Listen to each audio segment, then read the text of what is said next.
Gustavo pregunta si con todas las ocurrencias de Trump, Estados Unidos no se aislará y perderá poder a nivel mundial. Bueno, eso seguro que sí, pero miren qué diferencia decir perder influencia a el declive, la caída, patadas de ahogado de un capitalismo tardío. Ay, ¿Niegas que estamos en un capitalismo tardío? Eres un ignorante. no lo niego, pero tampoco puedes afirmarlo. Esas etiquetas son históricas, o sea, se ponen cuando los hechos ya pasaron, no cuando están ocurriendo. Y se habla de capitalismo tardío desde los años 70 con Ernest Mandel. Bueno, desde antes, algunos marxistas alemanes ya lo mencionaban. ¿Puede ser un diagnóstico acertado? Pues el tiempo lo dirá. O dicho de otra forma, sí lo es, solo no sabemos cuánto durará. Así que de momento solo es una etiqueta ideológica. No es el tema del video propiamente, pero podríamos empezar por ahí, porque se considera capitalismo tardío porque innegablemente refleja contradicciones internas crecientes que dificultan su estabilidad. Pero pues eso lo presentan todas las estructuras, todo el tiempo, de todos los modelos, de todos los países, de todos los partidos. Y sí, eso le pasa a Estados Unidos. Y esos debates sobre crisis, consumo y poder corporativo seguirán un buen rato, como han existido los últimos 60 años o más, desde que la humanidad es humanidad. ¿Hasta cuándo? Hasta que en efecto el imperio o el capitalismo caigan. Pero ninguna de esas dos cosas presentan evidencia de que ocurrirán pronto. El imperio solo da patadas de ahogado, por eso es errático. Otra vez con eso, ternurita. Mira, ¿el imperio es errático o Trump es errático? O sea, yo sé que te cae mal, que tiene muy malos modos, pero pues ya lo conocen. ¿O no será más bien que lo que ves como comportamiento errático solo es adaptación al entorno? Menos filosofía y más ciencia, por favor. No que filosofar esté mal, ojo. Pero la filosofía cuestiona, la ciencia responde con evidencia, no con lógica. Bueno, no nada más con lógica, digo, a veces no hay de otra. Debemos tener cuidado con solo ver lo que queremos ver, o sea, no caer en eso, según nuestros sesgos. Especial cuidado con el sesgo de confirmación. Cuidar que nuestros miedos, preferencias o afiliación pues no nos jueguen malas pasadas.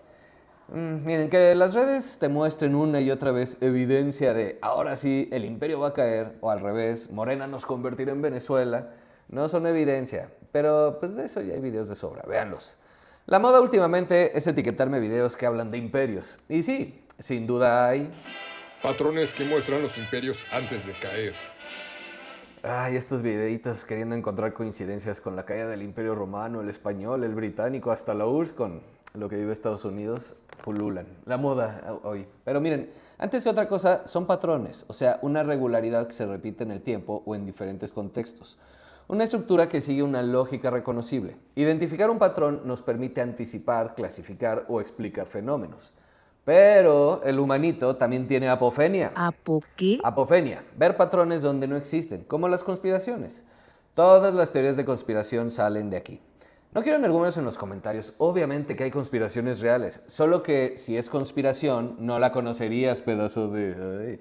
Hablamos de teorías de conspiración, son tus teorías, relatos simples para explicar fenómenos complejos y tenerte pegado a la pantalla, comprando libros, conferencias, hacerte sentir especial pues y poseedor de una verdad revelada. Solo juegan con tu mente, hombre, pero bueno. Sí, choros, la apofenia es una tendencia a percibir conexiones o significados en datos aleatorios.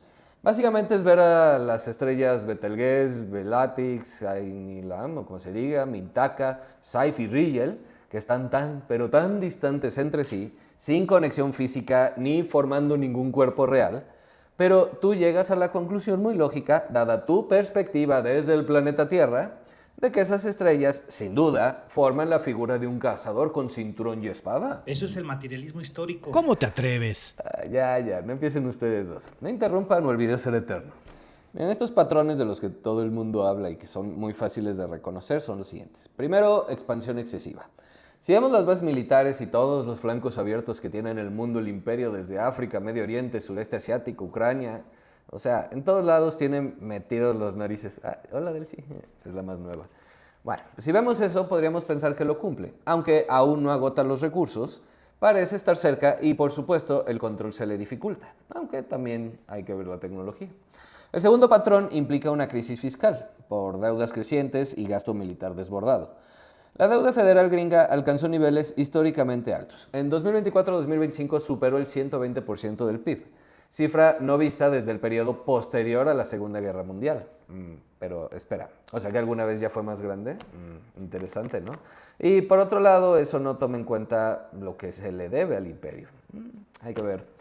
Tras los enormes estímulos fiscales por la pandemia, de hecho la deuda tocó un pico de 130% del PIB en 2021 y se ha mantenido en torno a 120% a mediados del 25. Esto equivale a más de 38 billones de deuda bruta para diciembre, pero aún goza de bajo costo financiero, o sea, la confianza global en su economía significa que le siguen prestando barato. Nadie confía en los gringos. Bueno, ciertamente tú no, pero la gente con dinero sí. Y hasta ahora nunca ha quedado mal, pase lo que pase. Así que, Pero el dólar ya no será reserva. ciertamente no, gradualmente disminuye, pero eso es gradual. Mira, vuelve a ver el video de desdolarización que hicimos hace 3 años. Nuestros pininos en TikTok. Ahí dijimos que en 2022 las reservas internacionales en dólares rondaban el 59.8%. En 2025 fue 58.2%, una cosa así. Pero el uso del dólar en las transacciones globales pasó de representar el 88% en 2022 a el 88% en 2025. Esto de la desdolarización es más viejo que mi abuela y sí, está pasando particularmente desde el 2000 y seguirá avanzando. La dependencia del dólar continúa a pesar de esto. Ciertamente se espera una depreciación gradual también. Por eso los bancos centrales acumulan oro. Pero no significa que el imperio o el dólar estén en crisis. Al contrario, entre más se deprecie, más barata le sale su deuda. Y sus exportaciones, por eso atraer industrias. Ay, madre santa. Porque está en dólares, de loco, ¿no? Ahora, para no hacer el cuento largo, el punto es que ciertamente tiene que hacer ajustes. Casi $1 billón pagados en 2025 solo por intereses es una cifra que espanta a muchos y ciertamente plantea dudas sobre la sostenibilidad fiscal a largo plazo. Eso es lo que dijo el FMI recientemente, que tenía que hacer ajustes, no que Estados Unidos estuviera en quiebra. Lo que sí es que un alto endeudamiento crónico puede limitar la capacidad de Estados Unidos para responder a crisis futuras o sostener su gasto estratégico. Y es citado a menudo como síntoma de potencial declive imperial. O sea, el fenómeno de sobreestrés fiscal que históricamente ha precedido la caída de potencias dominantes. Sin embargo, su gasto militar sigue representando menos del 4% del presupuesto. Imagínense, con menos del 4% tiene bases y las narices metidas en todo el mundo. Y su recaudación no supera el 20% de su PIB. Podría recaudar mucho más todavía. O invadir más países para obtener más recursos. O imponer más aranceles. O repatriar industrias. O sea, lo que se le dé la gana. ¿Se lo imaginan? Recaudando el 30% y destinando solo el 5% a gasto militar. Sí, enfrenta problemas muy serios todo el tiempo, pero nada que no pueda resolver con muy ligeros ajustes. Solo que es una democracia. Todavía hay más o menos algo parecido a libre expresión. Nunca lo hubo realmente, ni la hay ahorita, pero tampoco está empeorando. Porque no que la democracia sea lo que corregirá los problemas. Es solo que los medios de comunicación también son una industria y generan dinerito. Y tenerte pegado a una pantalla de televisión o a tu celular viendo noticias reales o falsas y análisis y cosas, o sea, consumiendo para acabar pronto, también lo enriquecen. Hola, patroncito. A ver si ya nos haces más virales. La cuestión del declive implica típicamente una pérdida relativa de influencia frente a potencias emergentes, como China, y desafíos internos que pudieran mermar el liderazgo de Estados Unidos a nivel global. Pero no confundir el surgimiento de competencia con caída. Estados Unidos continúa teniendo la economía nacional más grande del mundo en términos nominales. Su PIB en 2023 rondó los 26 billones, trillones en inglés, manteniéndose por encima del PIB de China por un amplio margen, aproximadamente 10 billones mayor. De hecho, a junio del 25, la economía china seguía representando solo cerca del 77% del tamaño de la estadounidense en dólares corrientes, lejos de superar a Estados Unidos e incluso reduciéndose ligeramente en los últimos años por efectos cambiarios. Porque aunque el dólar se deprecia, el yuan también. China necesita que su moneda valga menos que el dólar. ¿Quién le exporta a quién, ternuritas? Algunas proyecciones previas que aseguraban que China rebasaría a Estados Unidos en la década de 2010 no se cumplieron. Ahora se estima que esa paridad podría tardar hasta bien entrados los años 2030.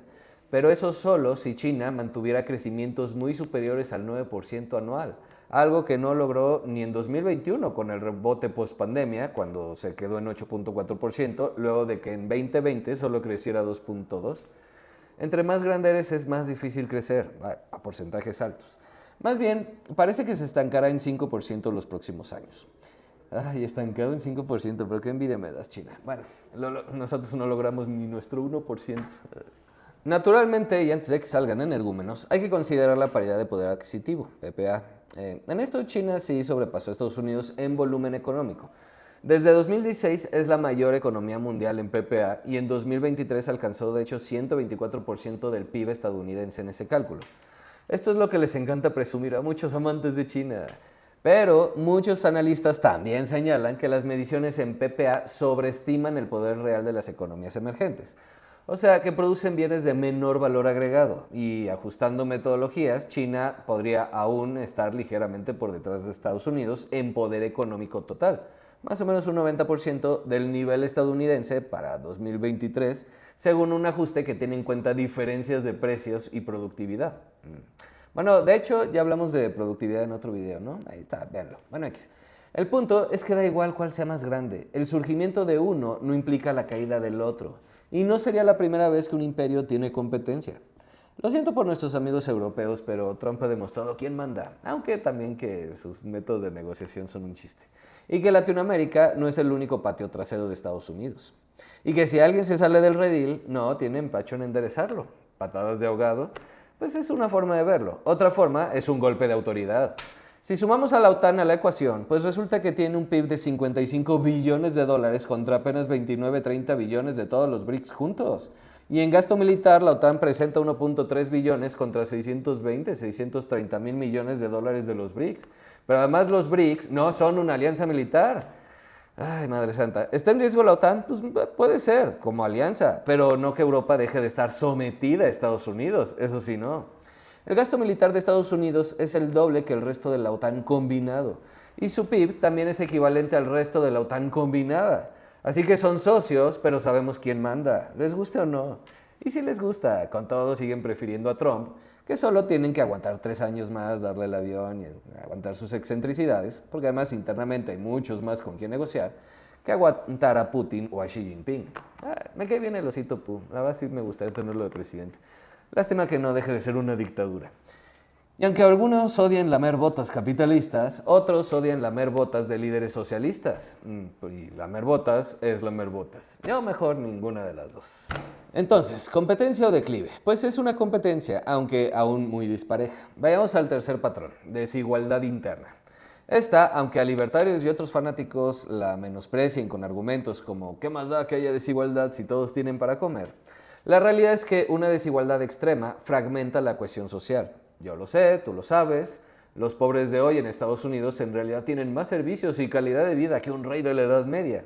¿Qué analogía más pendeja? Bueno, porque de hecho sí es probablemente el factor más relevante, el que más deberían cuidar y parecen estar descuidando. La desigualdad reduce la capacidad de acción estatal cuando las élites capturan el Estado o bloquean reformas necesarias para adaptarse a las crisis. ¿Es lo que estamos viendo? También aumenta la inestabilidad política. Surgen populismos, protestas masivas y debilitamiento democrático. Eso seguro que sí está ocurriendo. También limita la sostenibilidad fiscal, ya que dificulta ampliar impuestos progresivos o recortar privilegios, afectando la respuesta a la sobrecarga imperial. Así que no están en una crisis fiscal, pero podrían estarlo si no jalan parejo. O sea, no son autoritarios, o su autoritarismo tiene límites internos más estrechos que, por ejemplo, los autoritarismos rusos o chinos. En otras palabras, si China o Rusia quieren subir impuestos, a ver quién se atreve a discutir o decir que no. Si Estados Unidos quiere hacerlo, solo puede hacerlo con sus élites, porque los de a pie se les pondrían como locos. La buena noticia para los ricachones gringos es que ya vimos que al menos de momento no lo necesitan, pero sí deben cuidarlo y no estirar mucho la liga. Reproducir ciclos de exclusión impide renovar el contrato social que legitima el poder global del imperio. Pero otra vez, la desigualdad que tiene hoy Estados Unidos es muy similar a los niveles de principios del siglo XX.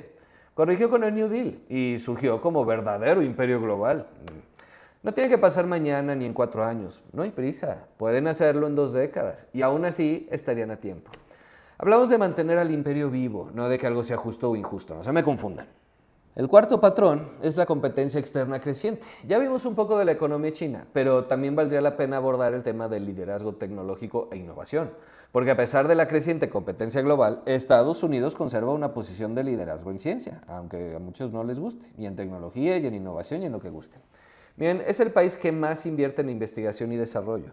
En 2022 gastó unos 940,000 millones de dólares, sumando sectores tanto públicos como privados, el mayor volumen mundial. China, en segundo lugar, invirtió alrededor de 812,000 millones, pero medido en dólares PPA, o sea, de paridad de poder adquisitivo. ¿Recortó distancias o ha recortado distancias? Sí, sin duda, y trae un crecimiento más veloz de su gasto, o sea, más 16% anual versus 12% de Estados Unidos. Y ojo que es PPA, porque en totales son más de 750,000 millones de diferencia. Si el dólar cae, pues el PPA se invierte. Bueno, tema de otro video. Lo que sí es que Estados Unidos mantiene ventajas cualitativas. Por ejemplo, sigue produciendo la mayor proporción de investigaciones científicas de alta influencia. Mira, en 2022, el 1.7% de las publicaciones académicas estadounidenses se situaron entre el 1% más citado a nivel mundial. O sea, si bien esa proporción ha disminuido, porque antes era del 2% hace una década, mientras China ha subido al 1.3% en ese indicador, en realidad esto muestra que aunque los científicos chinos publican más artículos totales, que es lo que hace China, todo hace más, o sea, China ya supera a Estados Unidos en cantidad de publicaciones científicas anuales, la élite de la producción científica aún está ligeramente dominada por Estados Unidos, aunque la brecha también se esté estrechando rápidamente. En el terreno empresarial y de innovación comercial, las compañías de Estados Unidos también siguen liderando sectores punteros como la economía digital, software, biotecnología, inteligencia artificial y entretenimiento global. Ay, ¿qué fraude fue la IA china DeepSeek? ¿Se acuerdan de esa mamá? Bueno, ni un año y ya casi nadie la recuerda. En fin, de las 10 empresas más valiosas del mundo por capitalización bursátil en 2025, 8 eran estadounidenses. Apple, Nvidia, Microsoft, Amazon, Alphabet, Google, Meta, Tesla, Broadband. Y sí, las empresas chinas también cotizan, son capitalistas, entérense. Bueno, solo acompañadas por Saudi Aramco, de Arabia Saudita, y TSMC de Taiwán.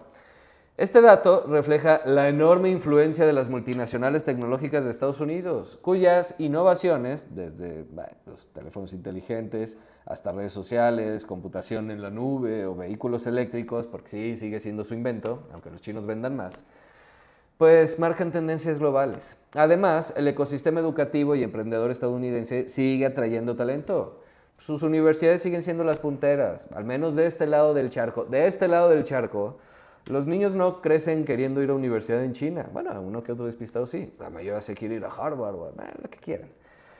También tiene un mercado de capital de riesgo profundo y la protección de propiedad intelectual robusta permite a Estados Unidos ser cuna de avances muy disruptivos rápidamente, desde las vacunas ARNM contra COVID-19 o los más avanzados modelos de inteligencia artificial que apuntalan su primacía tecnológica. Pues si no lo quieren ver, ¿qué le vamos a hacer? Pero claro que la competencia aumenta. China invierte agresivamente en áreas como el 5G, los semiconductores y exploración espacial. La Unión Europea y otros países también buscan autonomía tecnológica. Y se libra una carrera por la supremacía en la IA, por supuesto, y computación cuántica, que de hecho pues es otro tema que tenemos pendiente. ¿Hay una burbuja con la IA?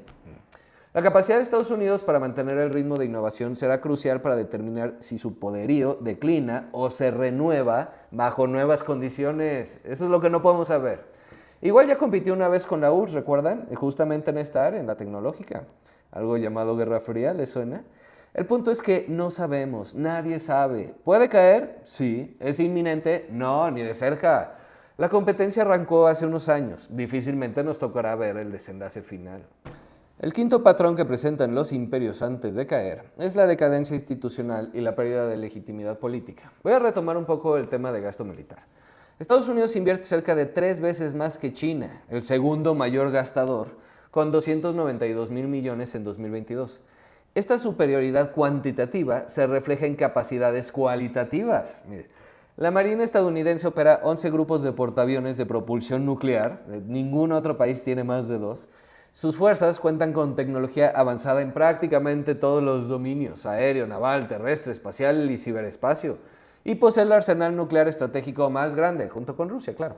Además, tiene una extensa red de alianzas militares, la OTAN que ya mencionamos, pero no es la única. Mantiene tratos con Japón, Corea del Sur, Australia, Filipinas, varios más, conformando un sistema de alianzas único. Nadie más tiene algo así. La presencia de tropas estadounidenses en el extranjero sigue siendo significativa. Más de 173,000 efectivos en 159 países.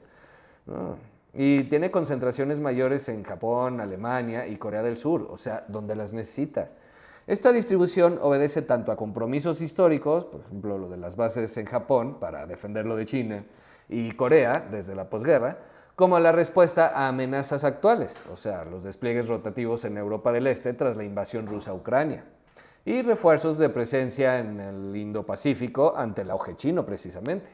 En resumen, Estados Unidos conserva en 2026 una superioridad militar global abrumadora. No, ahí sí no hay punto de comparación. Ningún rival puede aún desafiar frontalmente su poderío en un teatro global, digamos. Aunque sí surgen desafíos regionales, por ejemplo. China ha modernizado rápidamente sus fuerzas armadas. Su gasto militar creció 63% entre 2013 y 2022 y desarrolla misiles antibuque, ciberarmas y otras capacidades asimétricas que complicarían una intervención de Estados Unidos cerca del territorio chino. Por eso digo que lo siento por Taiwán. Rusia, a pesar de sus limitaciones económicas, mantiene un gran arsenal nuclear y ha demostrado capacidad de acción militar en su entorno, aunque sea. En Siria dio lata un tiempo hasta que se tuvo que enfocar en Ucrania. Y bueno, en Ucrania pues ahí sigue resistiendo, forzando a Estados Unidos y aliados a reaccionar. Pero nadie gana siempre y en todo momento. El dominio militar estadounidense ya no es absoluto en cada rincón. Bueno, es que nunca lo fue. Perdió en Vietnam, salió de Afganistán hace 4 décadas, poco más. Volvió hace 2 y se volvió a salir. Intervino Panamá y luego estuvo más o menos quieto en Latinoamérica hasta lo de Maduro.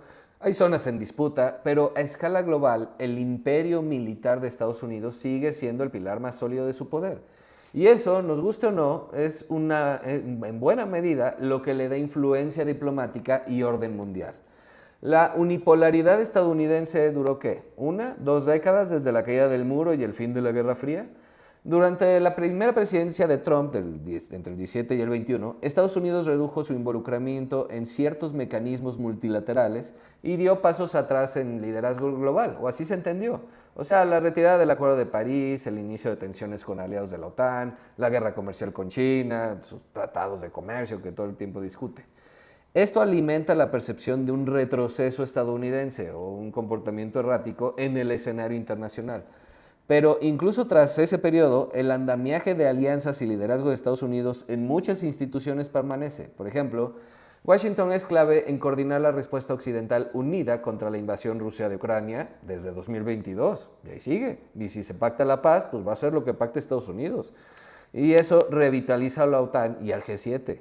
También lideró nuevas iniciativas en el Indo-Pacífico, alianzas como AUKUS con Reino Unido y Australia, o el diálogo Quad con India, Japón y Australia, que de esas pues ni se enteraron, pero son para contrarrestar precisamente a la influencia china. ¿Y por qué será que no escuchaban de eso? Pues porque no es noticia. ¿A quién le interesa que Estados Unidos haga lo que siempre hace? Una invasión militar o una crisis, eso sí es noticia. Es decir, Estados Unidos sigue fijando la agenda entre sus aliados y socios, demostrando que su influencia pues, no se ha desvanecido ni ha ido a ningún lado. Ya que Trump sea escandaloso para discutir es otra cosa. Claro que potencias emergentes y países del llamado sur global están ocupando mayores espacios de autonomía. Pues claro, están creciendo. Pues ¿qué quieren? China en particular se ha posicionado como actor diplomático de peso. Un hecho simbólico fue su medición en el acuerdo de normalización entre Arabia Saudita e Irán en 2023. Algo impensable años atrás sin la participación de Washington. Y la firma de la paz del Riyadh-Teherán pues, fue con auspicio chino y sin participación de Estados Unidos ni Europa. Y también fue interpretado por analistas regionales como indicador de una nueva era del Golfo postamericana, donde la influencia de Estados Unidos en Medio Oriente ya no es incuestionable. Pero es que nunca lo fue. Y bloques como los BRICS, Brasil, Rusia, India, China, Sudáfrica, más todos los agregados recientemente, pues están ganando visibilidad como foro alternativo al G7 e impulsan mecanismos financieros al margen del dólar. Pero hoy por hoy, estas iniciativas no reemplazan el orden liderado por Estados Unidos. Sí señalan una diversificación del poder global, pero eso es otra cosa. Otra tendencia es la reactivación del no alineamiento o equilibrismo estratégico por parte de muchas naciones. Por ejemplo, ante tensiones entre Estados Unidos y China o sanciones occidentales a Rusia, pues las potencias medianas como la India, Turquía o Brasil pues buscan maximizar sus intereses sin alinearse totalmente con un bloque. Esto sugiere que el mundo camina hacia un orden más complejo o multiplex, en palabras de académicos, donde coexisten varias potencias y reglas consensuadas en red más que un hegemón dominante único. Pero otra vez, los países no alineados desde la Guerra Fría existían. En realidad, esa es la historia de la humanidad. Competencia no es igual a caída ni declive. La competencia podría ser, de hecho, un motor de crecimiento. Un orden multipolar no implica automáticamente caos. Al contrario, la mayoría de las veces es al revés. Durante la Guerra Fría todos sabían qué esperar, solo que estamos en la etapa de transición. Es decir, ahorita no sabemos exactamente cómo se va a configurar. La influencia diplomática de Estados Unidos enfrenta mayores contrapesos que en el apogeo unipolar de los 90. Eso sí puede llevar a un declive, pues no hay competencia. Pero la arquitectura global todavía se apoya en gran medida en iniciativas y liderazgos estadounidenses, sea en seguridad colectiva, respuesta a pandemias o regímenes económicos como el FMI y el Banco Mundial, donde Estados Unidos conserva poder de veto. La pregunta abierta es si Estados Unidos logrará adaptar su liderazgo a esta nueva realidad multipolar, cooperando o imponiéndose en su región y con nuevas potencias, o si veremos una continua erosión de su centralidad. Pero ojo, no es credibilidad en el sentido, ay, mira qué institucionales son. No. Pueden crear otras instituciones si se les da la gana. Credibilidad en el sentido de lograr resultados. Hola, Bukele. La decadencia institucional más visible no es externa, es interna. Cuando las instituciones ya no son vistas como justas, representativas o eficaces, nunca lo son en realidad, la obediencia se vuelve más frágil y aumenta el conflicto interno. Esto merma la capacidad de gobernanza, impidiendo diseñar y ejecutar respuestas coherentes ante crisis externas o internas, fragmentando el aparato estatal, lo que suele llevar a la captura de poder, o sea, las élites utilizando instituciones para proteger intereses propios en lugar del bien común, bloqueando reformas estructurales y erosionando la meritocracia, que pues de por sí es frágil, tampoco inexistente, no mames.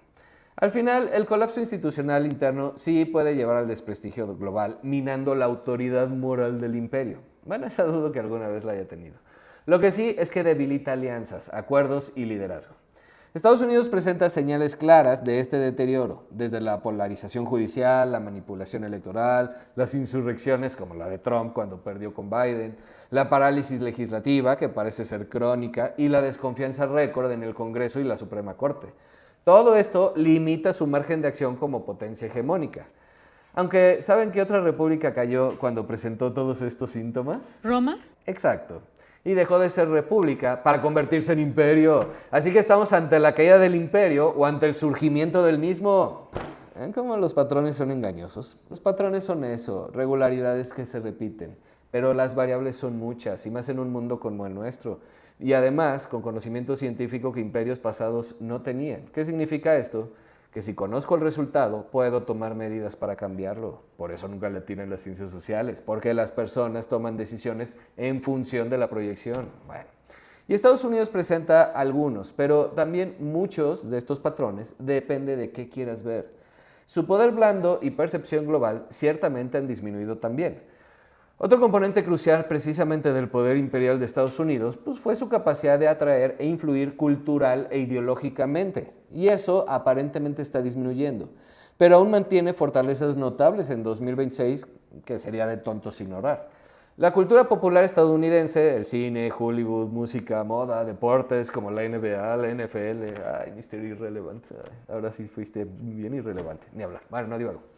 Su control sobre plataformas globales, redes sociales, hola patrón, otra vez, servicios digitales y el prestigio de sus universidades, otra vez, siguen difundiendo un modelo de valores y estilo de vida con amplio alcance, incluido el antiimperialismo.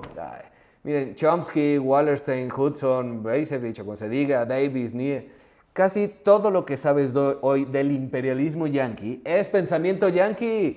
Existe porque el imperio lo permite. El idioma inglés, promovido en gran parte por el peso de Estados Unidos, continúa siendo la lengua franca mundial en ciencia, negocios y entretenimiento, y es sobre lo que leemos. Este arraigo cultural difícilmente desaparece rápidamente, incluso si otros países ganan poder duro. Y lamento comunicarles, amantes de Putin, pero en encuestas internacionales, la imagen de Estados Unidos suele ser más positiva que la de sus rivales autoritarios, o sea, China y Rusia. Y si reciben propaganda de China y Rusia, es porque el imperio lo permite, ternuritas, ¿no se han enterado? Otro estudio de Pew Research en 24 países en el 2023 mostró que la mayoría de la gente en esas naciones ve a Estados Unidos de forma favorable, mientras que perciben a China de manera mucho más negativa. O sea, ilusión o no, la gente le gusta la libertad. En promedio, más personas confían en el liderazgo estadounidense que en el chino.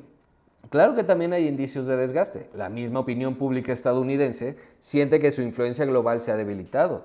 En 2025, más del 52% de los norteamericanos opinaban que la influencia de Estados Unidos en el mundo va en disminución, frente a solo 22% que creía que se fortalecía. Y paralelamente un 73% percibía que la influencia de China está creciendo. Estos sentimientos internos de declive reflejan eventos recientes que han dañado el prestigio de Estados Unidos, como la caótica retirada de Afganistán en 2021, o la invasión a Venezuela, la polarización política extrema, y hechos sin precedentes como el asalto al Capitolio.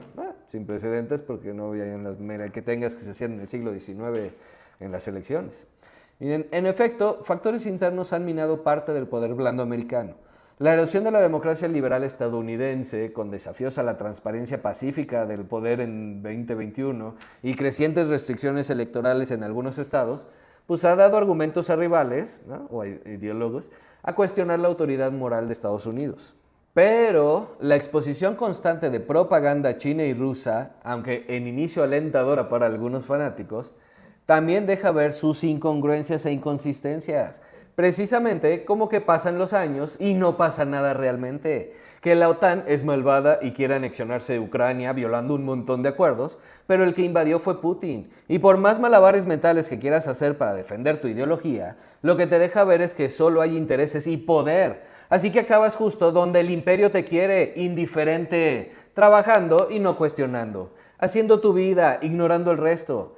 Eso es mucho más fácil de manejar que la vigilancia continua. Vean, hablamos de gasto militar ya, ¿no? Pero ¿qué hay del interno? Estados Unidos destina solo el 0.9% de su PIB a seguridad interna, mientras que China destina el 1.17% y Rusia más del 2%. Y ya ni les cuento lo que destinan a propaganda como tal. Los gringos lo hacen gratis con películas. En otras palabras, Estados Unidos destina la cuarta parte a control interno de lo que destina el control externo, mientras que China destina la misma cantidad para ambas funciones. Rusia sí está perdida, destina la tercera parte que a gasto militar, pero igual es un chingo. Eso sí, es un imperio decadente que da patadas de ahogado. Me preguntaban también la comparación con la Alemania nazi. No, también está muy lejos. La Alemania nazi gastaba hasta el 25% de su presupuesto en temas militares. Pero sí, Rusia destina más del 8% a control interno o externo. Es demasiado, es un chingo. Pues por eso le va a costar cada vez más trabajo crecer. Rusia batalla todos los días por mantener relevancia y la seguirá teniendo muchos años más. Pero si sigue tomando estas decisiones, es más probable que colapse a que gane. Aunque no podemos saber con certeza tampoco nada. Bueno, ya, resumen. ¿Estamos ante el declive del imperio estadounidense? Bueno, en términos relativos, es innegable que la posición de Estados Unidos ya no es tan prominente como en el apogeo unipolar de fines del siglo XX. Su participación en la economía mundial se ha reducido con el auge de los demás, especialmente China. Su poder militar, aunque sin rival global, enfrenta restricciones regionales y costos crecientes, y diplomáticamente debe lidiar con un entorno multipolar donde no todas las decisiones pasan por Washington. Ya se está enterando Trump. Y además vulnerabilidades internas, o sea, la polarización política, deuda elevada, desafíos sociales. Todo eso actúa como freno a su liderazgo. En ese sentido, sí podemos hablar de un declive en curso de la hegemonía estadounidense, viendo paralelos históricos con otras potencias en retroceso. Sin embargo, sería incorrecto afirmar que estamos ante un colapso o fin inminente del poder estadounidense, por Dios. En términos absolutos, Estados Unidos sigue siendo extraordinariamente poderoso y eso no va a cambiar de la noche a la mañana. Ostenta la mayor economía nominal, la moneda núcleo del sistema financiero, las fuerzas armadas más capaces, un ecosistema de innovación líder y alianzas que cubren medio mundo. Ninguna otra nación ha reemplazado a Estados Unidos como líder global integral. O sea, China, el competidor más cercano, tiene aún brechas muy importantes. PIB per cápita bajo, o sea, su economía será del mismo tamaño, pero con 4 veces más población. Ay, madre santa, en serio que hay algunos que parece que no saben sumar. Y hay otras cosas que te muestran fotografías de las zonas económicas especiales llenas de abundancia, pues es como pretender que México es solo el Paseo de la Reforma o el municipio de Garza García, Nuevo León. China también tiene menos aliados formales, moneda no convertible totalmente, menor atractivo cultural en muchas regiones que le dificultan asumir el rol hegemónico en el corto plazo. Y su modelo es capitalista. Y sí, los dos son gobiernos corporativistas. En el caso de Estados Unidos, el Estado más sometido a las corporaciones, y en el caso chino, las corporaciones más sometidas al Estado. Pero es lo mismo, es poder. Ay, Madre Santa. Y también muchos de los problemas que aquejan a Estados Unidos, por graves que sean, podrían corregirse o mitigarse con las políticas adecuadas. Por ejemplo, inversiones en infraestructura y educación, restauración de consensos democráticos, control fiscal a mediano plazo. Pero increíblemente, aunque no lo crean, también se corrigen dando un giro al autoritarismo, si es bien llevado. Hola, Bukele otra vez. El verdadero patrón en la historia no es que los imperios caigan linealmente. La mayoría atraviesa fases de renovación y adaptación.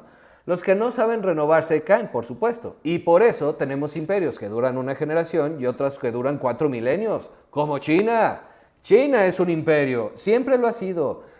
En su territorio convergen muchas nacionalidades, muchas etnias, mucha gente a la que ha ido sometiendo a lo largo de siglos. Visto desde afuera, retirados de nuestro tiempo, digamos, pues no es China la que desafía la hegemonía de Estados Unidos. Estados Unidos es el novato, piénsenlo. Solo que es el primer imperio, pues realmente global, bueno, quizá el del Reino Unido. Porque China siempre ha sido regional. En conclusión, el imperio estadounidense está experimentando un ajuste más que un derrumbe. Su predominio unipolar disminuye a medida que emerge un sistema más plural, liderado conjuntamente por múltiples potencias y regiones. Pero Estados Unidos continúa siendo un actor central sin el cual es difícil articular el orden mundial, del que dependen otros imperios, y será el dominante en su región.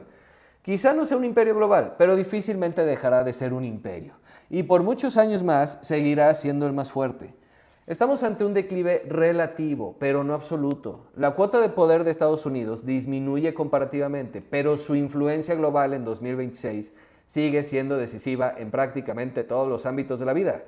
Y lo que definitivamente no habrá ni de cerca ni de chiste, no hay ningún patrón que lo asome, dato, estadística, señal, ni nada de nada, es colapso. Eso sí, los próximos años serán críticos. La competencia con China, la gestión de sus retos internos y el fortalecimiento de sus alianzas determinarán si Estados Unidos logra reinventar su liderazgo dentro de un nuevo equilibrio global, no nuevo orden mundial, esa es otra conspiración, o se conformará con ser imperio regional dividiéndose al mundo, pero poco más. Por ahora, la balanza apunta a una transición donde Estados Unidos deja de ser el hegemón incuestionable, pero tampoco se hunde, manteniéndose como potencia indispensable en un mundo más complejo y compartido que el de décadas pasadas, nada más. Así que ya, haz lo que realmente quieren que hagas cada uno de los imperios, sea el gringo, el chino, el ruso, el que sea, y sé un buen súbdito, bueno, si realmente quieres cambiar el mundo. Ocúpate de tus finanzas personales, que esas jugarle al pitonizo no las va a salvar.